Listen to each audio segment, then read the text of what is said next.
I can see us having a lot of setbacks here.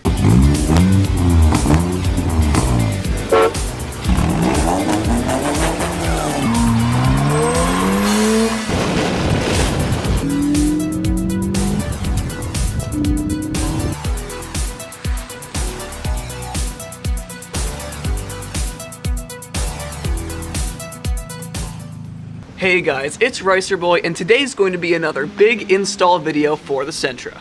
At least today, we're installing multiple things at once, starting with these energy suspension motor mount inserts. Because one thing that's infamous about front-wheel drive cars is whenever they accelerate hard, the engine torques the exact same way as how the energy is being transferred from the wheels. Which means that if you don't have good motor mounts that connect the motor up to the road, you actually lose acceleration and performance potential. But along with those, I also got a very special order from a company called 2J Racing down in Georgia. And with that, I was able to get these Delrin Crossmember bushings, along with these ALK traction spacers, which help by adding front camber to this car, so that way it could have more grip and better acceleration in corners. Now, for absolutely anyone who owns a Sentra Spec V and modifies it, this company is famous for making some really famous Spec Vs, including their very own race car. And naturally, the first thing I'm going to do in this video is install their decal. Gotta delicately peel the decal off, nice and smooth like. So I'm thinking of going for a sort of stacked look as far as it goes for my stickers. So I've got my ERBOI sticker right there, which you can pick up with a link in the description for only $4 with free shipping and handling worldwide. And then my 2J Racing's decal will go right there. And then we just gotta peel this part off.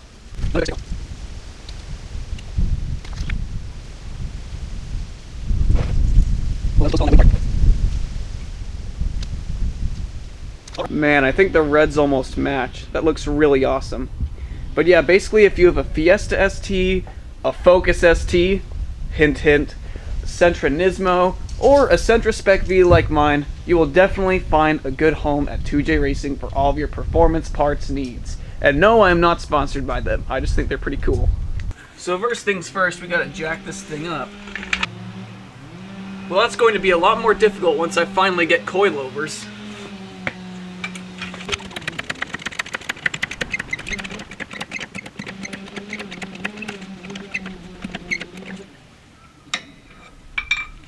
That's probably high enough.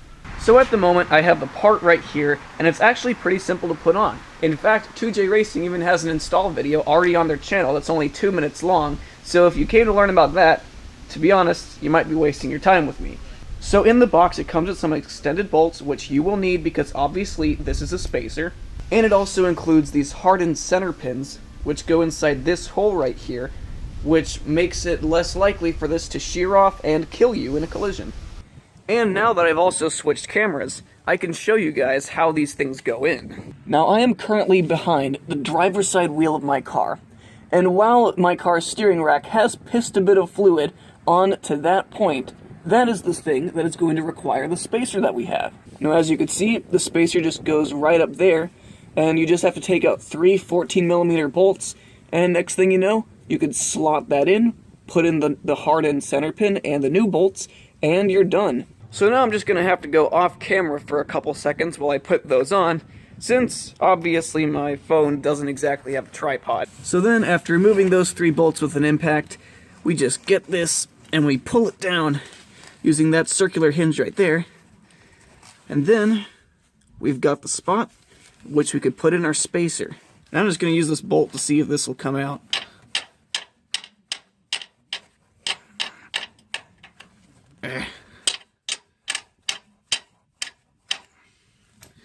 Yeah, I might want to use a hammer on that one to get it loosened up, because I can't currently. So I am a bit mistaken in my knowledge of how to do the process. Apparently, you keep this current pin in, and the ALK spacers come with their own pin, which they need because obviously you're adding more downwards length to the member. And the other thing that you're going to want to do is you're going to want to put some red thread locker on these bolts, because they're going to be faced with a lot of duty, and if they fall out, that would not be very good. Now we just got to put some thread locker on the new bolts and put them in. So then after tightening all 3 of those bolts to 40 foot-pounds each, that is what your final result will look like. And I have to say, it Looks sexy. Yeah, I don't know if you could see the difference, but this is what the driver's side looks like with the spacer. And then if we go to the passenger side without the spacer, it looks like that. So you can see that this one's cambered in a bit more. And I think this one looks better.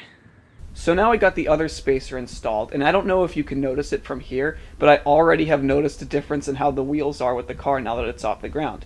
Because with the car off the ground beforehand, I think there was a decent amount of space between the top of the tire and the fender well, but now just look at how comical this gap is right here. This is my hand completely outstretched, and I'm still quite a ways distance away from the top of the fender. My car now looks like a monster truck because of all that space. And the funny thing is that you can't fit wheels much bigger than 17s on my car, because then you start running into issues. Yet it looks that ridiculous now that it's jacked up. So as the last thing I'm going to be doing with this project for today, I'm going to replace my fog light bulbs with some LED ones, because even though I haven't exactly shown it on camera since they're really easy installs, I've been steadily replacing every single light inside of this car with an LED. So, we've got these LED fog lamp bulbs, and since I've only found one video online that shows how to properly remove fog lights in these cars, why don't we go ahead and do it? So firstly, there's one big Phillips head bolt on the bottom of the housing. They just have to unscrew with a screwdriver. And then, after that's out, you push the housing from the back forwards until it pops out. It's a pretty hard push. And then it'll pop out like this, assuming that your wiring harness isn't currently mounted on a plate back there. But if it is, then there's just a little push tab that you have to push out. Then after that, you flip it around and you rotate this section right here to the left. So that way you unscrew it. And then if you pull, it'll pop out. And then after that, these bulbs go in really simply. It's just one negative connector that goes into a clear casing right here. So you just pull out the old one, and you take the old bulb out. And then you're going to see this little metal clip in here. Don't know how well you can see that. There's a clip that you just need to push down and to the left. It locks the bulb into place. But if you push down to the left, it'll unlatch. And then after that, you can wiggle the old bulb out, put in the new one. And there we go. Now we just got to put in the new ones. So it's about sunset here, so I don't know how visible it is. But you can obviously see that this is a lot more yellow than it used to be. So that is a successful LED install.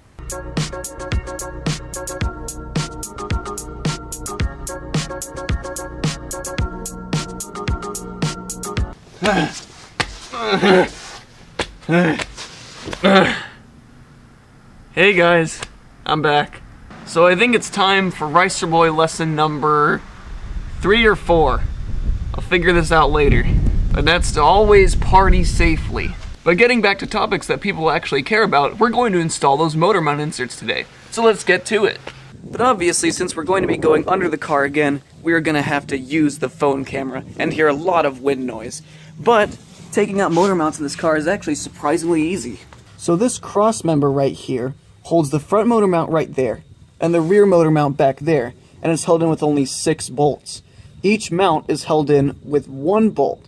So, by just taking those off and removing these plastic shields right here, then you can take out your front and rear motor mounts. Now, while you take out the front and rear motor mounts, the engine should still stay up in the car, as long as you still have the other motor mounts, which is one on the passenger side, and then one on the driver's side, which come at the engine from the sides, which should hold it up while you take out the others. But at least for me, I don't trust my car that much, since it does have an engine swap from another QR25 car, and that's why I'm going to use that SUV jack down there to help support up the engine, so that way, just in case if something desperately goes wrong, it doesn't fall down on me while I'm taking it out. Which is why down here in the transmission, I think I'm going to put my SUV jack right here to help support the engine. And this scuffing at least shows me that I'm pretty sure that the people who swap the engine in use this as their jacking point as well. But before we get to the dangerous part of this, first things first, I'm going to take care of that exhaust hanger that's currently attached to the mid-pipe right there. And then I'm going to take out these plastic shields that I showed you earlier, because when you take those out, that obviously won't have the engine fall on you. So I took out all the trim pieces that got in the way, and as you can see, I have the SUV jack currently supporting the transmission, which is our failsafe in case if something goes wrong. Now the next thing we're going to do is we're going to use the impact to take out that 14mm bolt that's at the center of the front mount right there. So with that out, it means that all we have to do is take out the mount bolt that's in the middle of the one for the rear mount, and then the 6 bolts that hold in the entire cross member, so we could just take that out and pull that down from underneath the car. So a lot of cursing and struggling later, I managed to get out a couple of bolts. This 14mm bolt goes through the middle of the front motor mount. Then, from the rear motor mount, I have this 14mm bolt and this 17mm bolt because it mounts a bit differently over there, and I'm going to show you what's up. So if you see that triangular plate right there, with that circular piece in the back, that one remaining bolt hole goes through the center of the rear motor mount. Now, initially I thought that you just had to remove that, but when I put the impact on it, it just freely rotated. So at that point I realized that you have to get the other 2 bolts in that triangular piece. That one on the bottom, which is obviously a hole, that was a 14mm, one on the top was a 17mm, and now with both of those out, I think the only thing we have left to do is to take out the entire cross member, which is those 2 bolts at the back, and then another 4 bolts at the front. But yeah, I guess that's pretty much it. Alright, so I've taken out 3 of the 4 cross member bolts that are in. So currently I have Mr. Jack holding up the cross member so that way it doesn't fall down to the ground while I take out the last one.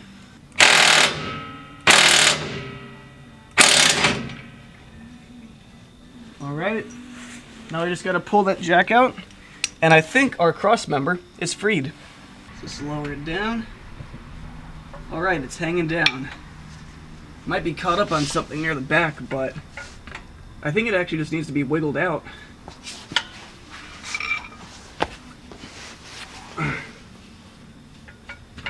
Must have missed a bolt somewhere.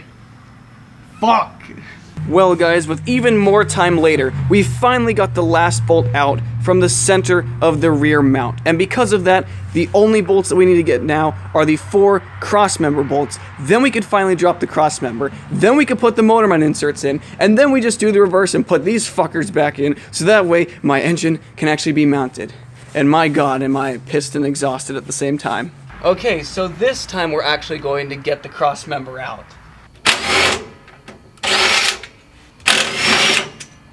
And now, we should just wiggle out. Oh, awesome. Awesome, awesome, awesome. Now we'll just unscrew the jack.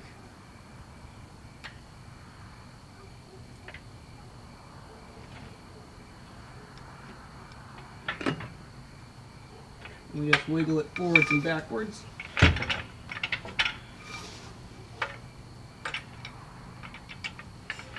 And lower it down a bit more. Awesome. Alright, so this is the moment that I have been waiting for. This is the cross member, which means that this is my front motor mount and this is my rear motor mount. And all you have to do with these little inserts is you just plug them in around the stock mount, just like that. And it should just go in very easily. If not, you could grease them up and put them in, which is what people on the forums recommend. Lubrication is always good. And honestly, this is, I think, a must-have mod for pretty much any Spec V. Because if you look at how squishy these mounts are, this mount is completely fine. There's no cracking or drying or anything in it. It's this squishy, which is inexcusable for a car with as much torque as mine.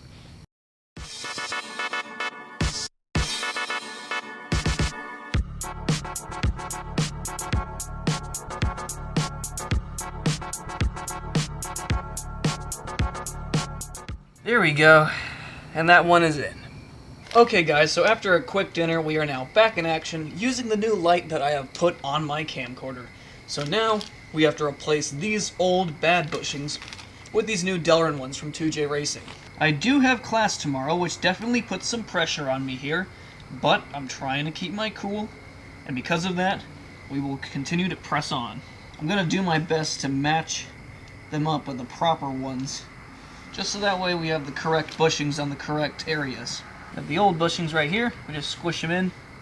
They come out like that. That's what this one looked like. This one, same deal. Squish it into this hole. They come out the bottom like that. That one looks like that. As for the front, we squish these puppies in, then do the same thing. Push them down and through the hole. Man, this one does not want to come out. And then squishing from the other sides gets it out. And then we gotta get this one out. Okay. Now we can put in the new ones. Okay, I've officially solved the mystery. The thin ones are indeed for the front, because for this one, I currently have it with a thick one on the bottom. As you can see, the metal lip of the bolt is not flush with the other bushing. However, when you put it in with this one, with the thin one, it matches just about perfectly. So, put the thin bushings on the front, the thick ones on the back. That is the way it works. Well guys, pretty unsurprisingly, I didn't finish the work then. And that's because I couldn't actually fit the crossmember in. And the reason why is because the motor mount inserts are designed to be as wide as the brackets can possibly fit. So I actually looked online, and apparently there's a way that you can get in the crossmember extremely easily. All you have to do is insert the front motor mount first after lubricating the sides of the inserts, and then once you get that hooked in and you loosely screw in the bolt for it, you then wedge in the back mount into its respective bracket, then put the bolt through that one. So that's what our strategy is going to be, along with another new part that I'm going to install, which might be the hardest install I've ever done on the channel. So right here we have these brand new Nismo floor mats, and honestly I don't know if I could install these. The amount of time and the amount of disassembly it'll take to put these in might just kill me during the process. So wish me luck in installing these, but I don't know if the car's gonna make it.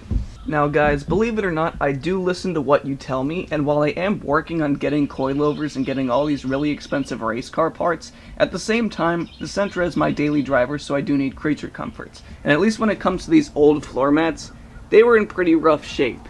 If you see that dent, that was from all of the heels that have been on the floor mat in my car.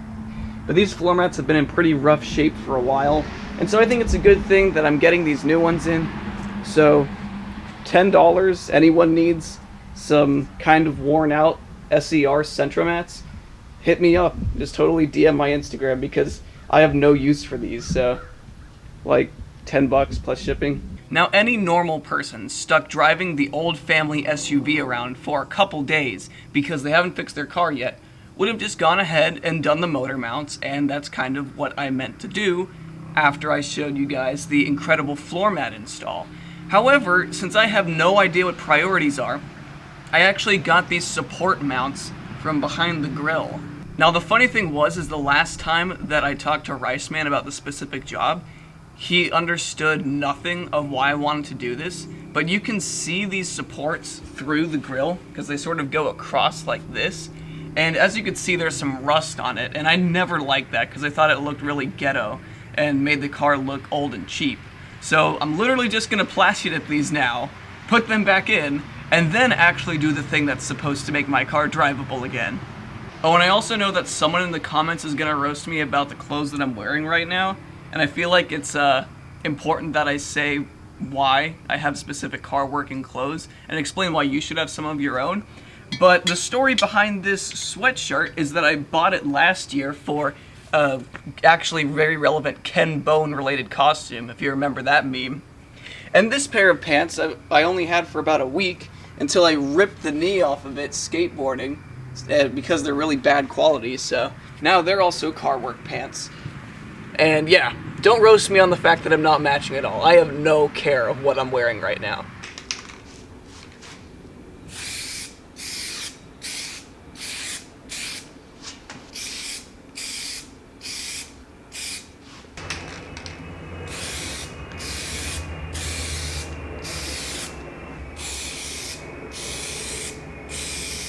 And then with the magic of editing, I have officially plastered those supports. So now it is time to put them back on and go back outside in the dark and hopefully get my car back together, because driving an SUV is kind of good and bad. Also, check out all the new posters.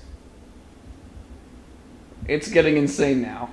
And then, just 4 bolts later, if you see that red stripe right there, that is the support, and honestly it looks a lot better than it used to.